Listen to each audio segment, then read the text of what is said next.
नमस्कार दोस्तों, मेरा नाम है हितेश और स्वागत करता हूं आज की इस वीडियो में जहां हम बात करने वाले हैं social science test series part number 8 की।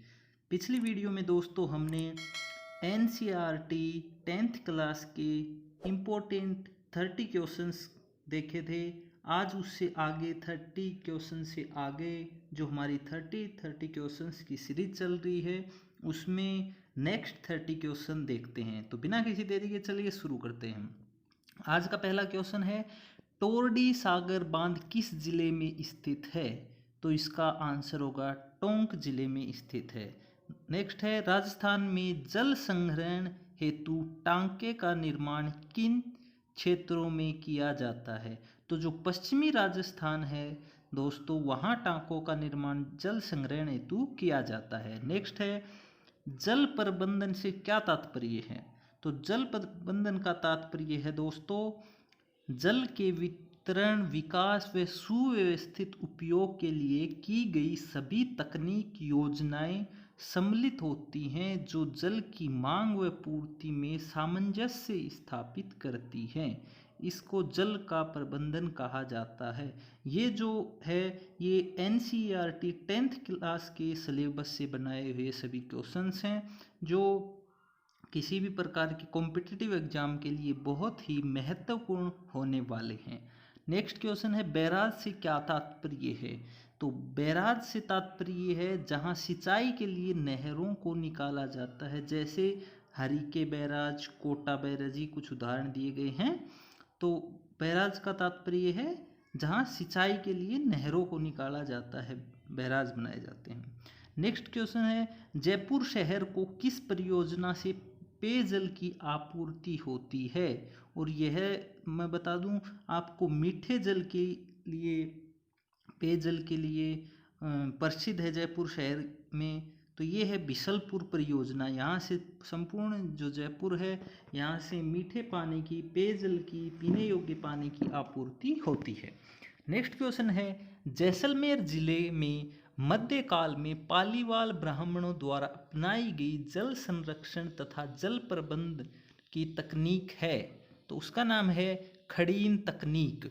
नेक्स्ट क्वेश्चन है दोस्तों, चंबल घाटी परियोजना किन राज्यों की संयुक्त परियोजना है? तो चंबल घाटी परियोजना दोस्तों राजस्थान और मध्य प्रदेश जो हमारे राज्य हैं उनकी संयुक्त परियोजना है। नेक्स्ट है, माही बजाज सागर परियोजना से राजस्थान के किन जिलों में सिंचाई की जाती है?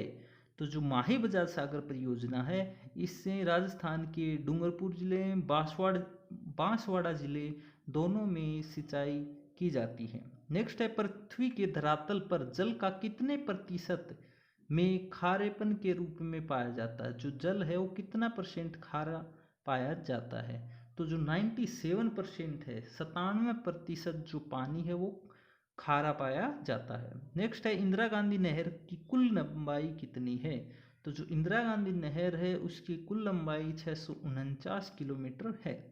नेक्स्ट है, राजस्थान के कितने जिले इंदिरा गांधी नहर से लाभान्वित हैं? यानी कितने जो जिले हैं वो इंदिरा गांधी नहर से जुड़े हुए हैं? तो राजस्थान के 9 जिले हैं जिनमें कुल मिला के 29 कस्बे और 3461 गांव इस नहर से जुड़े हुए हैं और इसका लाभ उठा रहे हैं।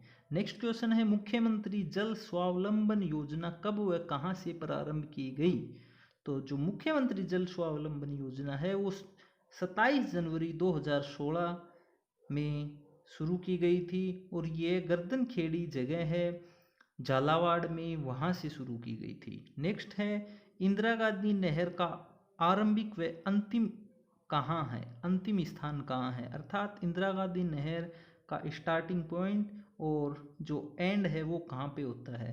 तो जो मसीतावाली से लेकर मोहनगढ़ के अंतिम बिंदु तक का भाग जो है वो इंदिरा गांधी नहर का माना जाता है। यानी मसीतावाली से स्टार्ट होकर मोहन जो गढ़ जगह है वहाँ का अंतिम बिंदु यानी वहाँ के लास्ट तक ये जाती है। और अब हाल में इसका कुछ दिन पहले ये जो परियोजना है बाड़मेर के गडरा रोड तक बढ़ा दी गई है। जो इंदिरा गांधी नहर है वो पहले मोहनगढ़ तक थी, अब बाड़मेर के गडरा रोड तक इसका प्रसार कर दिया गया है। नेक्स्ट है मनोहर सागर तालाब किस जिले में स्थित है? इसका आंसर है कोटा जिले में। अब आता है जोहड़ से क्या अभिप्राय है? तो जोहड़ आपको पता होगा, जो जल वर्षा का जल संग्रहण जहाँ पे होता है प्राकृतिक रूप से उसे जोहड़ कहते हैं। इसका आंसर देख लेते हैं। जो शेखावाटी क्षेत्र है, शेखावाटी क्षेत्र में आते हैं सीकर, झुंझुनू, चूरू। इन क्षेत्रों में वर्षा के जल संग्रहण का जो स्वरूप है उसे जोहड़ कहते हैं। मुख्य रूप से इन्हीं क्षेत्रों में किया जाता है, इसलिए इन्हीं का नाम यहाँ मेंशन किया गया है। पिकअप का प्रमुख कार्य क्या है? पिकअप बांध से विभिन्न बांधों से छोड़े जाने वाले पानी को रोकने का कार्य करता है और इसके बाद समान रूप से वितरित किया जाता है। जो बांधों के आगे पिकअप बांध बनाए जाते हैं उनका कार्य ये है कि जब विभिन्न जगह से पानी आता है उनको एकत्रित करना और उसको बराबर मात्रा में छोड़ना। नेक्स्ट है खड़ीन से क्या अभिप्राय है? तो खड़ीन वस्तुतः कृषि भूमि होती है जो जैसलमेर जिले में मध्यकाल में पालीवाल ब्राह्मणों द्वारा अपनाई गई थी। ये क्वेश्चन पहले भी आया था, अभी हमने देखा था। यहाँ पे थोड़ा विस्तृत है, वहाँ पे शॉर्ट, बिल्कुल शॉर्ट आंसर था। और जल संरक्षण जल प्रबंधन की तकनीक जो कृषि तथा पेयजल के लिए सर्वाधिक उपयुक्त थी। पीछे आया था कि मध्यकाल में पालीवाल ब्राह्मणों द्वारा कौन सी जो तकनीक थी वो अपनाई गई थी, वहाँ पे हमने देखा था खड़ीन। और यहाँ पे पूछा गया खड़ीन क्या है। नेक्स्ट है जल स्वावलंबन योजना का मुख्य उद्देश्य क्या है? तो जल स्वावलंबन में भूजल और स्तयी जल, मतलब जो भूमि के अंदर का जल है, और स्तय का जो जल है, मतलब जो हमारे सरफेस के ऊपर, धरती के ऊपर जो जल है का स्थानीय स्तर पर जल का प्रबंधन एवं संरक्षण कर आत्मनिर्भर होना है। मतलब दोनों प्रकार के जलों को मिलाकर उनका उपयोग करके अच्छे तरीके से उनको संरक्षित करके अच्छे तरीके से यूज करके जल के मामले में स्वावलंबी होना है। आगे है नाड़ी क्या है? तो जो सामान्यतः तालाब का छोटा रूप होता है, नाड़ी में रेतीले मैदानी भाग में वर्षा जल को एकत्रित किया जाता है जो प्राय पश्चिमी राजस्थान में अधिकांशतः पाई जाती है। नाड़ी समझ गए होंगे आप। आगे है मिट्टी से निर्मित बांध कौन सा है? तो जो पांचना बांध है वो प्योर मिट्टी से बनाया गया है। आगे है जाखम परियोजना से लाभान्वित किन्हीं जिलों का नाम बताइए। जो जाखनी परियोजना है वो चित्तौड़गढ़, उदयपुर व जो प्रतापगढ़ जिले हैं वो उनसे लाभान्वित होते हैं। नेक्स्ट है भारत में कुल जनसंख्या का कितने प्रतिशत भाग प्रत्यक्ष रूप से कृषि पर आश्रित है? मतलब कितने परसेंट ऐसे लोग हैं इंडिया में जो मतलब जिनका इनकम सोर्स है वो कृषि है, मतलब खेती बाड़ी है। तो इसका आंसर है 54.6%, यानी 54.6% जो पॉपुलेशन है वो हमारी कृषि के ऊपर आश्रित है। नेक्स्ट है देश के सकल घरेलू उत्पाद का कितने प्रतिशत भाग कृषि से प्राप्त होता है? तो इसका आंसर होगा 17.4, 17.4% जो है वो कृषि से प्राप्त होता है। आगे देख लेते हैं भारत में कृषि को ऋतुओं के आधार पर कितने भागों में बांटा गया है?